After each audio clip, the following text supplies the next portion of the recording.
Goodbye 2019, hello 2020. Welcome to the 2019 Year in Review. I, as always, am your host, the one, the only, the second Irish Bandit. We're going to talk about all the biggest moments, the biggest news that happened in the year 2019, and how else can we start off but with some of the biggest news that happened politically, the impeachment of President Donald Trump. For only the third time in modern American history, a sitting president has been impeached. Donald Trump, the 45th president of the United States, was impeached on charges of abuse of power and obstruction of Congress. Now, what does this mean? This all stems back to a phone call that Donald Trump had with the president of Ukraine, which led to a whistleblower making accusations, we'll call them at this time because that's all we can really do, that Donald Trump asked the president of Ukraine to look into Democratic presidential candidate Joe Biden and his son Hunter, who was a chairperson for a business in Ukraine, I think it was. Now, a lot of people are looking at that as Donald Trump abusing his power, asking for aid against a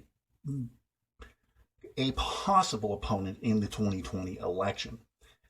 So the Democratic-led Senate was it the House? No, it was the House, I'm sorry. The House of Congress put forth articles of impeachment, which passed overwhelmingly because it is a Democratic-led House of Congress. So now this leaves Speaker Nancy Pelosi, who will turn the articles of impeachment over to the Senate, which is Republican-led. So you see the big conflict here because Donald Trump is the Republican president and the Republicans have the Senate. And I know that there are a few Republican senators who want the impeachment to go through, but will they be enough to counteract the Republican senators who are 100% solidly behind Donald Trump? Now, I don't go into my own opinions very much. I won't here because U.S. politics, but U.S. politics does affect Canadian politics in some way, shape, or form. And we're going to get into another little news article that happened this year during the NATO summit in the next segment. But I really don't see the impeachment going through Senate, because the fact that it is Republican-led, that is going to drop so fast and nothing's going to come of it. But I hear people saying, oh, he's impeached, he's no longer president. No. See, Donald Trump is only impeached. He hasn't been removed from power. Now, I may need someone to correct me on this, but I've heard that even though he has been impeached, what they could do is they can nullify his presidency and he can run 2 more terms, run twice more. So you may have to correct me on that. I don't know. But we'll see what shapes up in 2020.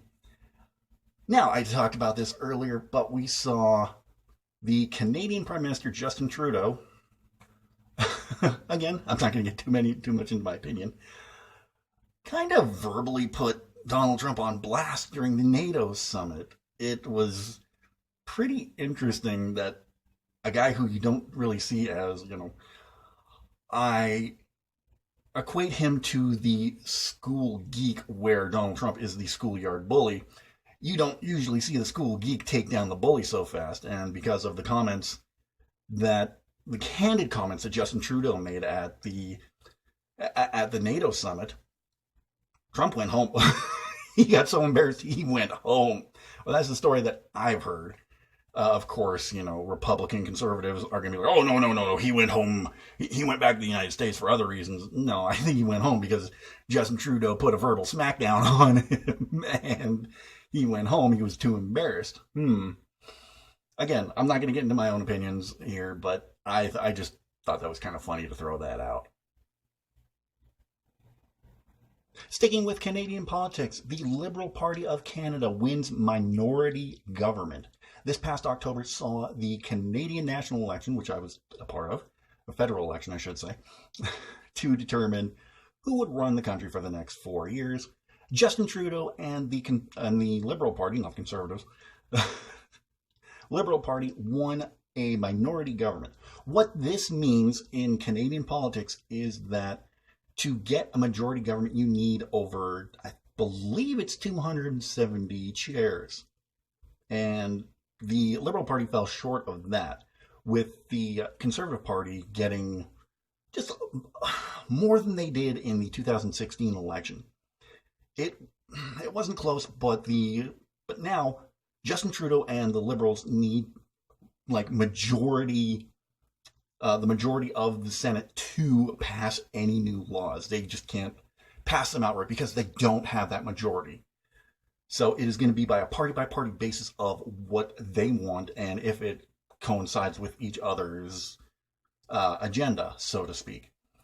During that, we also saw the resignation of Andrew Scheer as the Conservative Party leader. They are now actively looking for a new party leader in the midterm.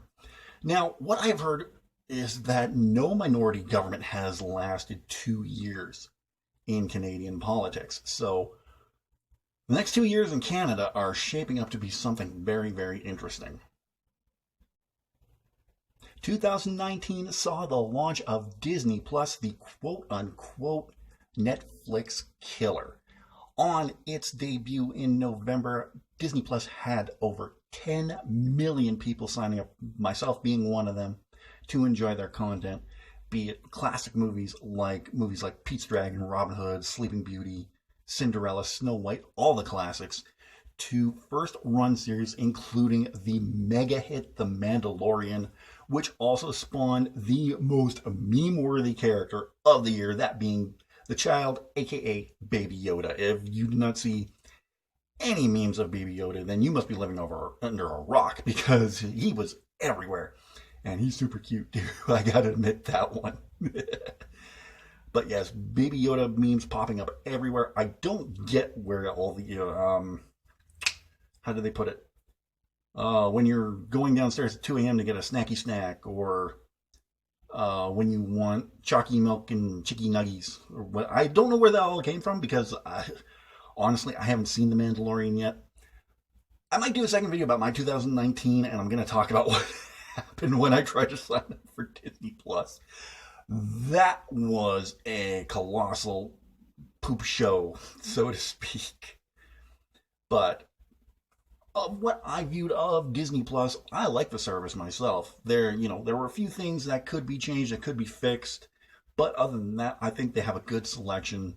They're going to get more as time goes by, because not only do you have the assets of Disney, you have the assets of Marvel, Star Wars, so they can keep pumping out new Star Wars series.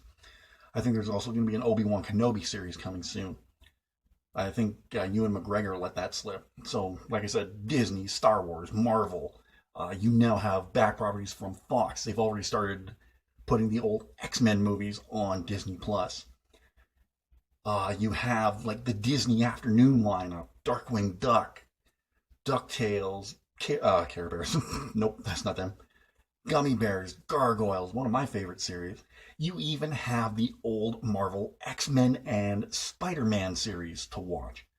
So there's a lot on here, and it's just, I can't wait to see what the new year brings for Disney Plus, honestly. And speaking with Disney, we also saw the release of Frozen 2. Now, since having Disney Plus, I was able to finally watch Frozen. I liked it. I really did. I thought it was a very enjoyable movie. Good music. The artwork, animation was just stunning. I haven't seen Frozen 2 yet, but that came out gangbusters as well, so what do you expect? I've heard varying reviews from it, but, I like to go in with my own opinion beforehand, so. But what I can say for Frozen is I really enjoyed it. It would be one that I would watch again. Would I buy it? Maybe, but would I watch it again? Definitely. It was just so enjoyable.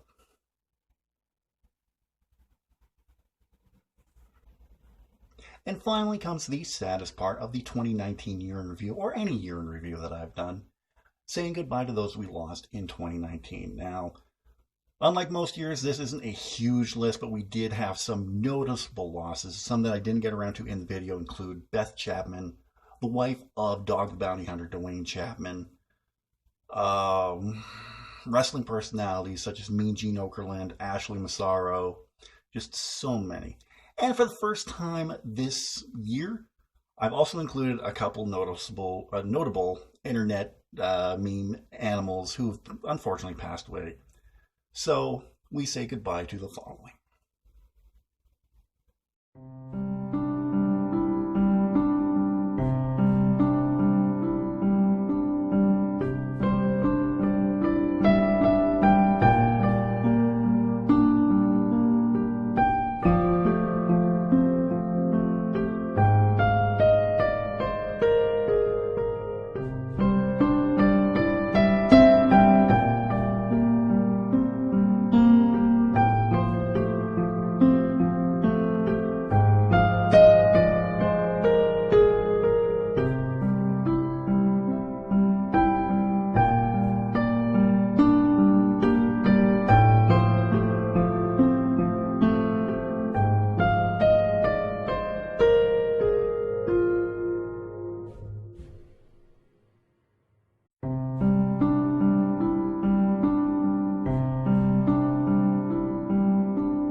So that is a brief look at the year that was. I hope you enjoyed this video, and I hope you had a fantastic 2019 and all the best going into 2020. In the description down below, you're going to see a link to my Redbubble store where you can pick up all your Irish Bandit merchandise, t-shirts, leggings, coffee mugs, travel mugs, stickers, cases for iPhone, cases for Samsung, cases for iPad. You can get it all at the Irish Bandit shop. Don't forget, if you like this video, to give it a big thumbs up. I'd really appreciate that. What was your favorite moment of 2019? Let me know in the comments down below. If you're new to the channel, don't forget to subscribe. And if you're already subscribed, tap that bell and you'll be notified whenever a new video goes up. And coming next week, Wednesday, January 8th, my brand new long-form music series, In Defense Of. We're starting out big, talking in defense of Billy Ray Cyrus. So I hope you join me for that one. Guys, I hope you had a great 2019 and all the best in 2020. And I will see you next year.